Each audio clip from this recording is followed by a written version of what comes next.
Hello ළමයි ඔන්න අදත් අපි තායිලන්තේ ඉන්න ලස්සන දවසක්. දැන් වෙලාව බැංකොක් වෙලාවෙන් උදේ 7යි. අද අපි මේ යන්නේ බැංකොක් වල තියෙන ලස්සන ප්ලේස් එකකට.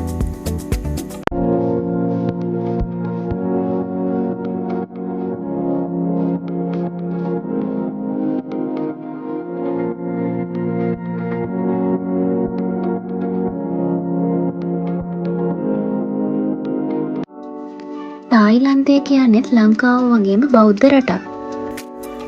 උදේම පාරට ආවම තායිලන්තේ ගොඩාක් තැන්වල මෙන්න මේ දේ අපිට බලා ගන්න පුළුවන්. අද අපි ලස්සන තැනකට යනවා කියලා කලින්ම කිව්වනේ. ඉතින් ඔයාලා කලින් අපේ ඩ්‍රීම් වර්ල්ඩ් වීඩියෝ එක බැලුවා නම් ඔයාලට තේරෙයි අපි මේ ගමනේ ගියේ තනිකර බජට් කියලා. අදත් අපි අපිට ඕන තැනට යන්නේ පබ්ලික් ට්‍රාන්ස්පෝර්ට් යූස් කරලා. හත පහුවෙලා බැංකොක් සිටි එකට ආවා කියන්නේ ඒ වෙලාවට හරිම බිසි. ට්‍රැෆික් එක අනිවාර්යයෙන්ම සෙට් වෙනවා. මෙතන ෆොටෝස් ගන්න මම කලින් දවසේ try කරා. එදා සෙනග හිටපු හින්දා ගන්න බැරි වුණා. ඒත් අද නම් ෆොටෝස් ගත්තා. අපි අපේ ගමනට ට්‍රේන් එක යූස් කරා නම් අපිට මගාතුර ගිහිල්ලා බැහැලා කිලෝමීටර් 2ක් වගේ ටැක්සියක් අරන් යන්න වෙනවා. එහෙම නැත්නම් පයින් යන්න වෙනවා. බස් එකේ ගියොත් අපිට ඕන තැනම බහින්න පුළුවන්. ඒ පහසුව නිසා අපි අපේ ගමනේ යන්න බස් එක තෝරගත්තා. මේ ගමනත් අපි Google Map use කරගෙන තමයි ගියේ. අපිට බස් එකට ටිකට් එක එක්කෙනෙක්ට ගියේ බාත් 40යි. ඒ කියන්නේ ලංකාවේ මුදලේ රුපියල් 400ක් වගේ. අපි මේ බස් එකේ ගිහින් මග බහැලා තවත් බස් එකක් ගන්න ඕන අපේ ඩෙස්ටිනේෂන් එකට යන්න. අපේ ඩෙස්ටිනේෂන් එකට යන්න පැයක් වගේ යනවා. කලින් දවසෙත් අපි ඩ්‍රීම් වර්ල්ඩ් ගිහිල්ලා මහන්සිලානේ හිටියේ. උදෙන්ම නැගිට්ටත් මේ ගමනෙන් ඉතින් හස්බන්ඩ් නම් හොඳටම නිින්ද ගියා බස් එකේ යද්දි. අපි බස් එකෙන් බැස්ස ගමන් උදේට කන්න දෙයක් බැලුවේ. මෙහෙ ගොඩක් අය බ්‍රෙක්ෆාස්ට් එකට යූස් කරන්නේ සුප් එකක් හරි මොකක් හරි සලාඩ් එකක් හරි. ඒ වගේම ෆ්‍රයි කරපු බනානාත් බ්‍රෙක්ෆාස්ට් එකට ගන්නවා. ඒත් අපි දෙන්නට උදේම 7-Eleven එකෙන් බර්ගර් එකක් කන්න ඕන වුණා. තායිලන්ඩ් වල සමහර කෑම අපේ ටේස්ට් එකට හරියන්නේ නැහැ ළමයි. ඒත් එහෙම වුණා කියලා අපිට කවදාවත් බඩගින්න ඉන්න වෙන්නේ නැහැ 7-Eleven එකක් තියෙනවනම්. බැංකොක් වල ළඟින් ළඟට 7-Eleven shop තියෙනවා. ලංකාවේ සුපර් මාකට් එකකින් වගේ ඕනම දෙයක් අපිට ඒකෙන් ගන්න පුළුවන්.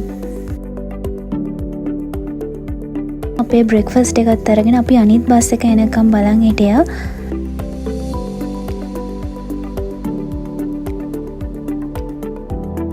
මේ ස්ටේෂන් එකේ ඉඳලා ගොඩාක් ළඟ තැනක තමයි අපිට ඕන ප්ලේස් එක තිබ්බේ. තාම අපි කිව්වේ නෑනේ අපි යන්නේ කොහෙටද කියලා. ඉතින් අපි මේ අද යන්නේ බැංකොක් වල තියෙන ලස්සනම පන්සලකට. පන්සලේ නම වත්තරුන්. මේ පන්සලේ ලස්සන වගේම මෙතන විශේෂ වෙන්න තවත් හේතුවක් තියෙනවා. ඒ තමයි අපිට මේ පන්සලට යනකොට මෙහි අයගේ ට්‍රැඩිෂනල් කොස්ටියුම් එක රෙන්ට් කරලා ඇඳගෙන අපිට ෆොටෝස් ගන්න පුළුවන්. අපි බස් එකෙන් බැස තැන ඉඳන් පන්සලට යනකම්ම කොස්ටියුම් රෙන්ට් කරන තැන් තිබ්බා. මයි හස්බන්ඩ්නි දෙන්නම ට්‍රැඩිෂනල් ඩ්‍රෙස් එක try කරා. මේ ඩ්‍රෙස් එකට එක්කෙනෙක්ට බාත් 100ක් යනවා.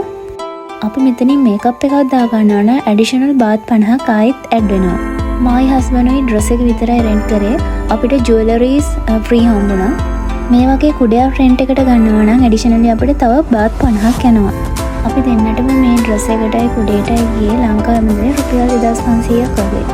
අපි ඩ්‍රෙස් කරගෙන පන්සල ඇතුළට ගියා. අපිට මෙතන එන්ට්‍රන්ස් ෆී එක විදියට එක්කෙනෙක්ට බාත් 200ක්. ඒ කියන්නේ ලංකාවේ මුදලේ රුපියල් 2000ක් ගන්නවා. එන්ට්‍රන්ස් ටිකට් දෙකත් එක්කම අපි දෙන්නට වෝටර් බොටල් දෙකකුත් ෆ්‍රී හම්බුණා.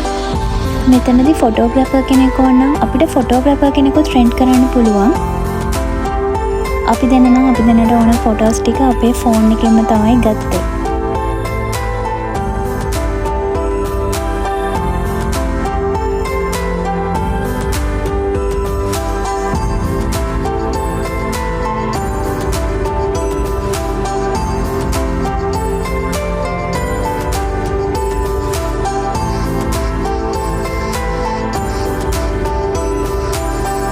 මෙතනට එනකොට විශේෂයෙන්ම කියන්න ඕන එනවනම් උදේ වරුවක හරි හවස් වරුවක හරි එන්න ඕන.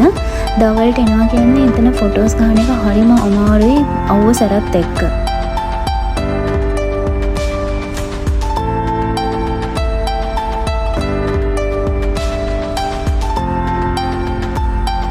අපි මෙතනට යන වෙලාවෙත් ගොඩක් කට්ටිය ඇවිල්ලා හිටිය නිසා ඇත්තටම ෆොටෝස් ගන්න වීඩියෝස් ගන්න හරිම අමාරුයි.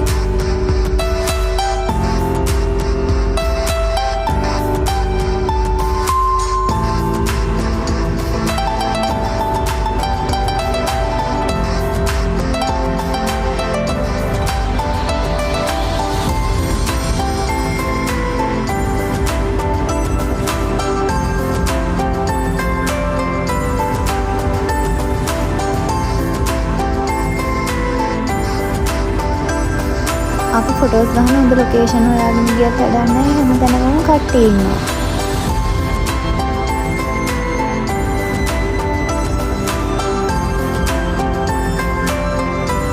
මේ වත්තරුණ පන්සල තායිලන්තයේ තියෙන ලස්සනම වගේම කැපී පෙනෙන පන්සල් වලින් එකක්. 17 වෙනි සියවස වෙනකන් දෙවන දීර්ඝ ඉතිහාසයක් තියෙන තායිලන්තයේ ප්‍රසිද්ධම හා පැරණිම පන්සලක් කිව්වොත් හරි.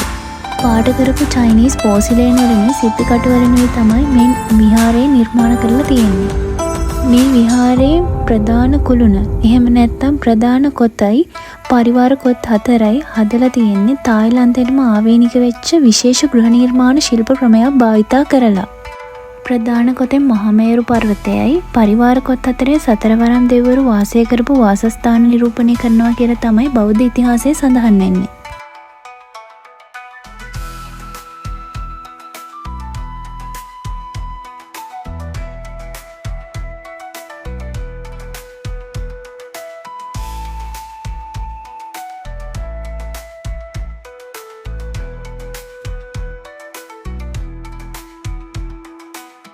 ඔයාලා ඉතිහාසය ගැන හොයන්න ආස කෙනෙක් නම් එහෙම නැත්නම් බෞද්ධ ආගමට ගරු කරන කෙනෙක් නම් එහෙමත් නැත්නම් නගරේ තියෙන ලස්සන තැන් බලන්න ආස කෙනෙක් නම් ඔයාලගේ බැංකොක් ටුවර් එකේදී අනිවාර්යයෙන්ම යන්න ඕනි තැනක් තමයි වත්තරුන් ටෙම්පල් කියන්නේ.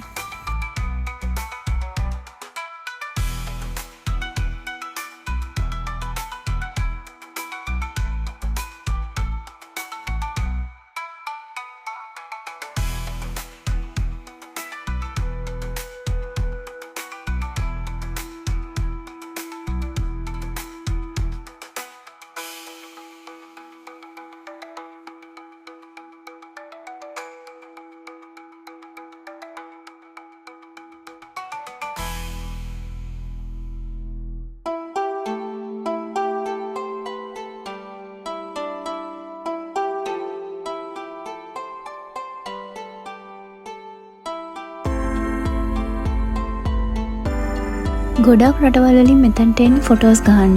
හස්බන්ඩ් නම් මගේ ෆොටෝස් විතරක් නෙමෙයි වෙන වෙන රටවල් වලින් ආපු අයගෙත් ෆොටෝස් ගන්න උඹ.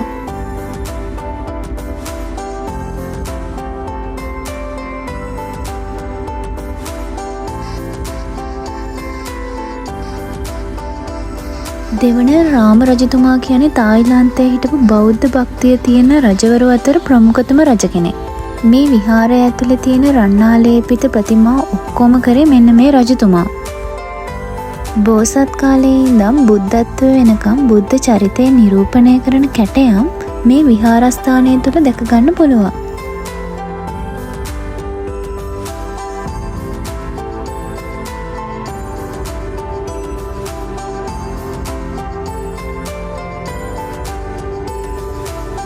මේ පන්සල තියෙන චවපර්යා ගඟේ බටහිර පැත්තේ. චවපර්යා වල ඩිනර් ක්‍රූස් එකට එනවනම් මේ ගමම ඒ ගමනත් ඇරේන්ජ් කරගන්නවනම් පහසුයි. බැංකොක් වල හිටපු තවත් දවසක් මෙන්න මේ විදිහට ඉවර වුණා. බැංකොක් වල ඉන්න අනිත් දවස්වලත් වීඩියෝස් ඉක්මනට අරගෙන එන්න. මේ vlog එකත් එක්ක දිගටම එකතු වෙලා හිටපු ඔයාලා හැමෝටම thank you. අනිවාර්යයෙන්ම මතක් කරලා Dreamy Diaries අපේ channel එක subscribe කරන්න, like කරන්න අමතක කරන්න එපා. එහෙනම් අලුත් වීඩියෝ එකකින් අපි ආයෙත් හම්බෙමු. ගිහින් එන්නම්. bye bye.